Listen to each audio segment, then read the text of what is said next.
Pensez-vous être pleinement informé sur la fin des temps? Préparez-vous à des révélations saisissantes. Dans cette vidéo, nous allons dévoiler des vérités que beaucoup ont choisi d'ignorer.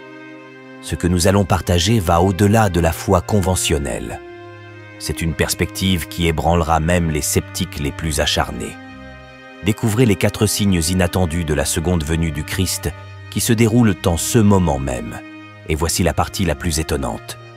Ce que vous allez apprendre pourrait transformer complètement votre vision du monde en quelques secondes. Restez avec nous et démêlez le mystère. Le récit biblique s'étend de la création de la Terre à la fin du monde, couvrant un éventail d'événements sans précédent dans la littérature historique. C'est en partie parce que personne n'était présent au début pour témoigner et documenter, rendant impossible d'écrire avec autorité sur le commencement de notre monde. Pourtant, nous sommes les seuls détenteurs de la connaissance de la manière dont tout cela se terminera, et c'est extraordinaire. Le Seigneur n'a pas révélé l'avenir à ses disciples juste pour satisfaire leur curiosité. C'était pour les préparer à ceux qui allaient venir afin qu'ils ne soient pas pris au dépourvu par son retour et ne mal interprètent pas les signes. Nous devrions être reconnaissants que Jésus ait partagé avec nous ce qui nous attend dans notre avenir. Les gens se demandent souvent si nous vivons les temps de la fin, mais la Bible parle des derniers jours, et nous vivons ces jours depuis 2000 ans. Les derniers jours ont commencé à la Pentecôte, où la première prophétie des temps de la fin a été accomplie. Chaque génération chrétienne devrait vivre dans l'attente du retour du Seigneur. La Bible est un livre regorgeant de prédictions, comportant 735 d'entre elles réparties sur un quart de ses chapitres. Sur toutes ces prophéties, 596 se sont déjà réalisées et ont été accomplies littéralement selon les Écritures. Cela signifie que 81% des prophéties bibliques se sont réalisées, certaines ayant été prédites des siècles avant qu'elles ne se produisent. Il ne faut pas beaucoup de foi pour croire que les 90% restants se réaliseront également. La Bible s'est avérée exacte dans chaque prédiction qui a pu être accomplie jusqu'à présent. La plupart des prophéties restantes concernent le retour de Jésus et les événements qui s'ensuivent.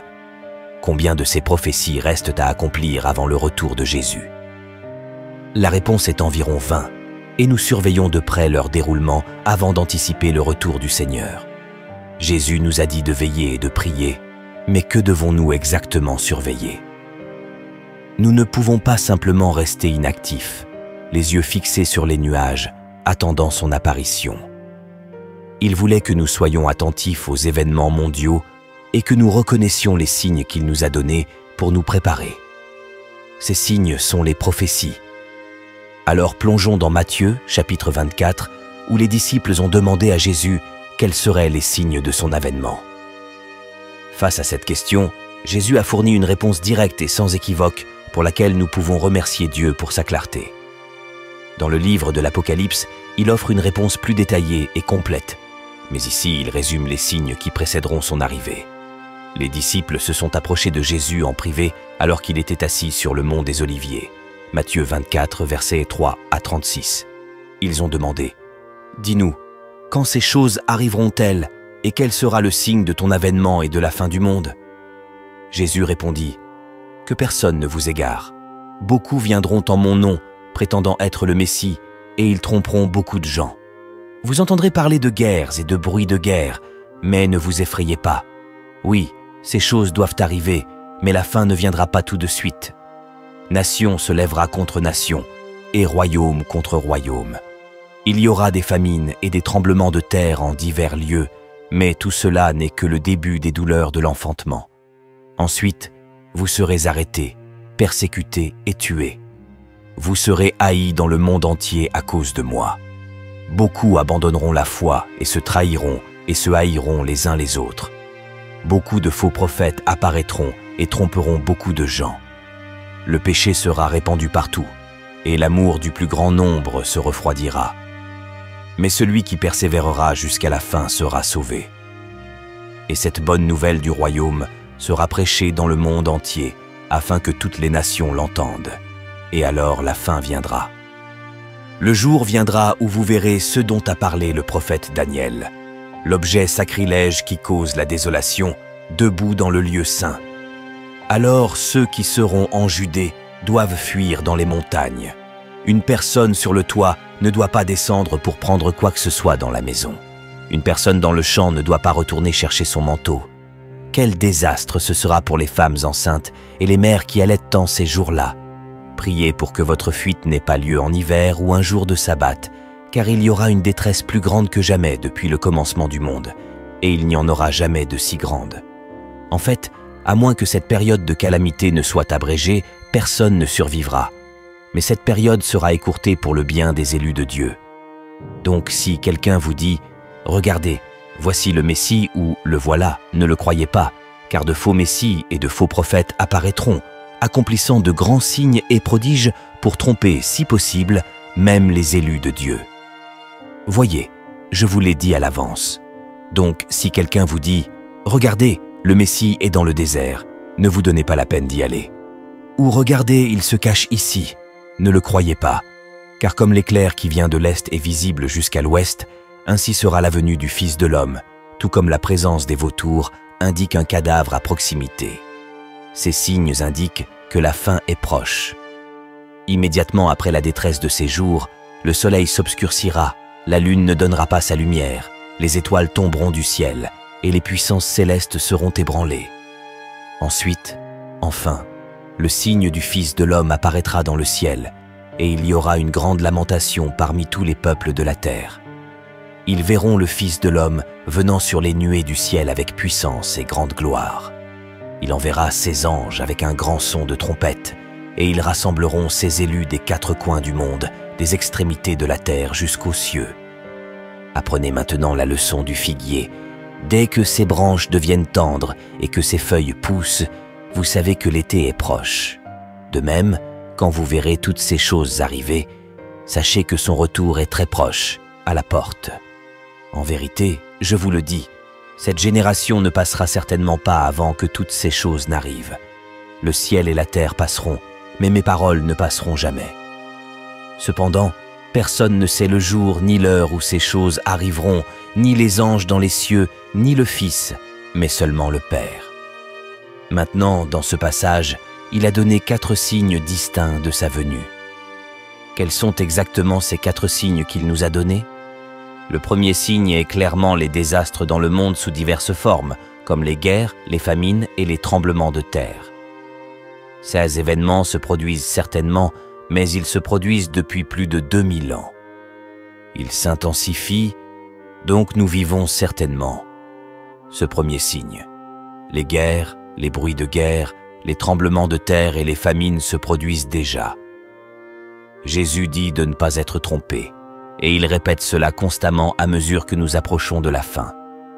Le danger est la tromperie, tant à l'intérieur qu'à l'extérieur de l'Église. Dans ce cas, il fait référence à de faux Christ, de faux Messies, des individus qui exploitent le chaos des catastrophes naturelles pour se présenter comme des sauveurs. Il existe des exemples bien connus de personnes qui prétendent être des sauveurs et entraînent d'autres dans des lieux désertiques, se terminant par des tragédies. Cependant, de nombreux faux Christ, de faux sauveurs, prétendent être le libérateur promis de tous nos problèmes. Plus il y a de problèmes, plus de faux libérateurs apparaîtront. Mais, comme Jésus nous le conseille, nous ne devrions pas être alarmés ou inquiets lorsque nous entendons parler d'une nouvelle guerre, d'une nouvelle tragédie ou d'une nouvelle famine émergente. Il a dit quelque chose de remarquable. Ce sont des événements douloureux, mais ce ne sont pas des douleurs de mort. Ce sont des douleurs d'enfantement. Donc, lorsque vous lisez à propos de catastrophes dans les médias, ce sont les douleurs qui signifient que quelque chose de nouveau est sur le point de naître. Cela devrait complètement changer notre attitude. Nous savons où le monde se dirige. Nous ne devrions pas être alarmés ou consternés, ni aussi inquiets que le monde le sera à propos de ces choses. Les désastres dans le monde sont les douleurs d'enfantement d'un nouveau monde qui est sur le point de naître.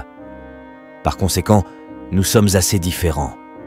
Nous avons de la sympathie pour ceux qui souffrent de catastrophes et nous espérons exprimer cela par de l'aide, mais dans nos cœurs, nous ne sommes pas alarmés. Nous sommes pleins d'espoir. Nous attendons la naissance d'un nouveau monde et ainsi nous ne sommes pas découragés ou déprimés par tous les troubles du monde. En résumé, le conseil de Jésus pour nous serait de ne pas paniquer, de ne pas être troublés, mais même de se réjouir et de dire que ce sont tous des signes de quelque chose de nouveau qui se passe. Le deuxième signe de sa venue n'est pas dans le monde, mais dans l'Église. Les désastres dans le monde sont le premier signe. L'Église, non le monde, est le deuxième signe de sa venue. Le premier avertissement est les désastres dans le monde. Le second est les changements dans l'Église. Tout comme il a divisé le premier signe en 3 parties, guerre, tremblement de terre et famine, il divise également le deuxième signe en 3 parties, toutes se produisant au sein de l'Église. Le premier est la persécution. Nous serons haïs dans toutes les nations.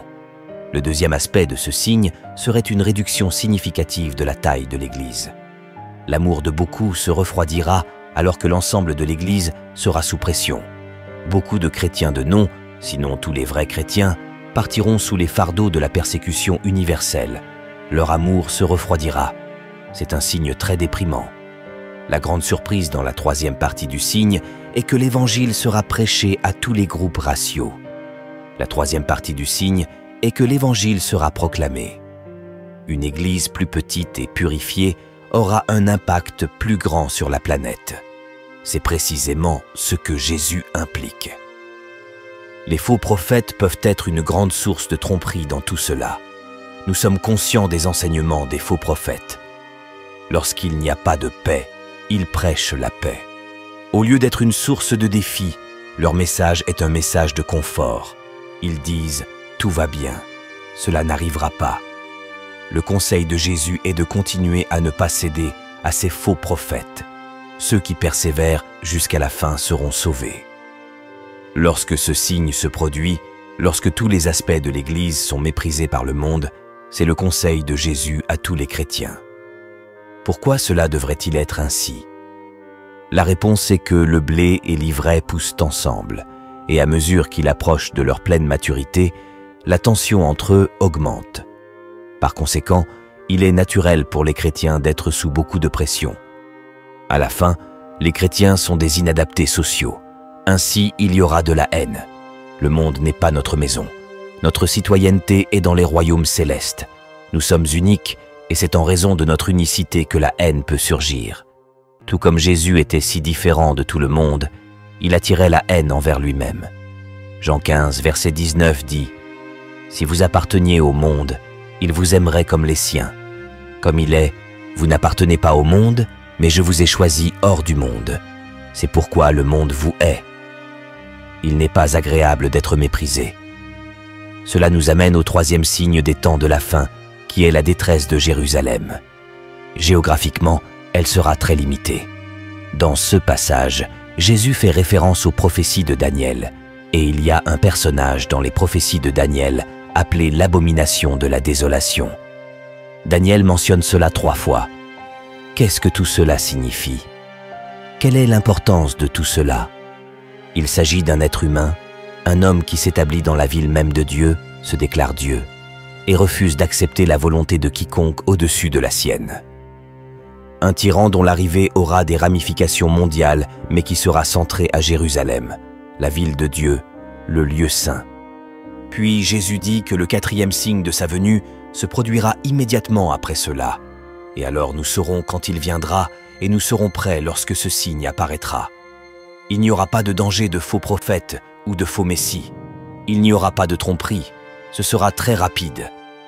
Ce qui se passera, c'est que toute lumière naturelle sera éteinte, le soleil s'obscurcira, les étoiles tomberont. Il y a de nombreuses prédictions de cela dans toute la Bible. Ésaïe dit « Les cieux seront roulés comme un livre. Toutes les étoiles du ciel seront dissoutes. Les cieux se rouleront ensemble comme un livre, et toutes leurs étoiles tomberont comme des feuilles flétries de la vigne, comme des figues desséchées du figuier. La lumière naturelle disparaîtra, ne laissant que la lumière artificielle pour illuminer la terre. » Que se passe-t-il? Les gens pourraient demander « C'est ça !» Les chrétiens s'exclameront. Le soleil, les étoiles et la lune cesseront de briller. Juste avant que cela ne se produise, Dieu éteint les lumières du ciel pour préparer l'éclat de l'éclair qui marque son retour. Ensuite, il revient sur les nuées sur la planète Terre et nous le rencontrons. Nous ne nous rencontrons pas dans un stade terrestre, car il n'y en a pas assez grand pour accueillir une telle foule. nous le rencontrons dans les airs et cela suffira. N'est-ce pas une perspective fantastique? Lorsque vous verrez toutes ces choses, sachez qu'il est aux portes, sur le point d'entrer, dit-il. Ensuite, Jésus fait une déclaration très simple à propos d'un figuier, et c'est là que beaucoup de chrétiens se sont égarés. Il dit « Apprenez cette leçon du figuier. Dès que ses branches deviennent tendres et que ses feuilles poussent, vous savez que l'été est proche. » Jésus nous dit que lorsque vous remarquez que tous ces événements se produisent, vous saurez. Nous y sommes maintenant. L'analogie du figuier n'est pas une allégorie. C'est une analogie simple basée sur des expériences quotidiennes, comme Jésus l'utilisait souvent dans ses enseignements. Lorsque vous voyez le figuier faire cela, cela dit que l'été arrive, et il en sera ainsi. Lorsque vous remarquez ces 4 signes, vous saurez que l'été est proche. Malheureusement, beaucoup de gens ont interprété cela comme une allégorie. Nous avons exploré ensemble des signes étonnants, mais il y a encore beaucoup plus à découvrir. Abonnez-vous et activez les notifications pour ne pas manquer les révélations à venir. Partagez cette connaissance, aimez et commentez pour nous aider à faire grandir notre communauté. Rejoignez-nous dans ce voyage continu de découverte et de mystère. À bientôt dans la prochaine vidéo.